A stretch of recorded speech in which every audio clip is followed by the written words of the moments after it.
Sis dan Bro, kita bertemu lagi dalam PSI Bergerak, segmen yang menceritakan kisah inspiratif kader-kader PSI yang selalu hadir dan bekerja tanpa pamrih untuk masyarakat. Sis dan Bro, masih ingat kan dengan seorang perempuan yang viral setelah berteriak histeris di depan Kapolri Jenderal Listio Sigit Prabowo pada saat rapat kerja Kapolri dengan Komisi 3 DPR RI pertengahan April lalu? Sri Hartini atau yang disapa dengan Ibu Derajat adalah salah seorang korban investasi bodong Koperasi Niaga Mandiri Sejahtera Indonesia atau NMSI. Nah, rupanya teman-teman kita di LBH PSI Surabaya juga sedang berjuang membantu ratusan korban lain dari Koperasi NMSI ini. Ratusan korban NMSI berbondong-bondong meminta bantuan dan memberi kuasa kepada LBH PSI Surabaya agar kasus yang mereka hadapi cepat selesai dan memenuhi rasa keadilan. Per tanggal 12 April 2023, total kuasa yang diterima dan telah diselesaikan administrasinya serta dilaporkan ke Polda Jatim dan jajaran Polres mencapai 107 korban. Total kerugiannya juga nggak main-main, sebanyak 79 miliar rupiah. Sedangkan total kerugian berdasarkan data PKPU sebesar 496 miliar rupiah. Setiap hari, LBH PSI menerima korban yang datang langsung ke DPD dan menyerahkan surat kuasa baru.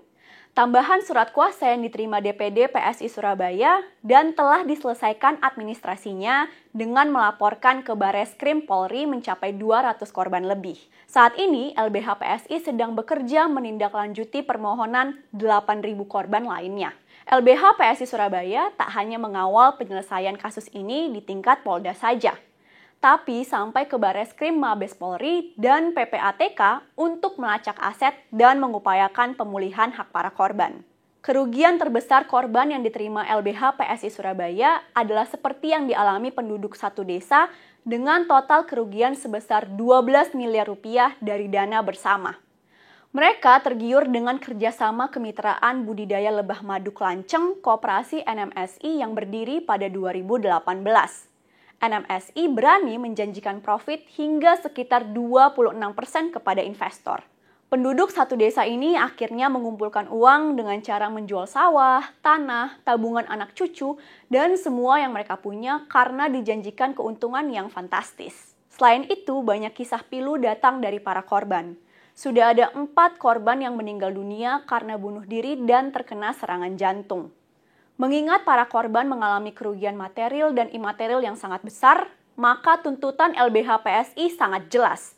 Siapapun yang terlibat harus diminta pertanggungjawaban, termasuk sejumlah oknum kepolisian yang menjadi agen koperasi.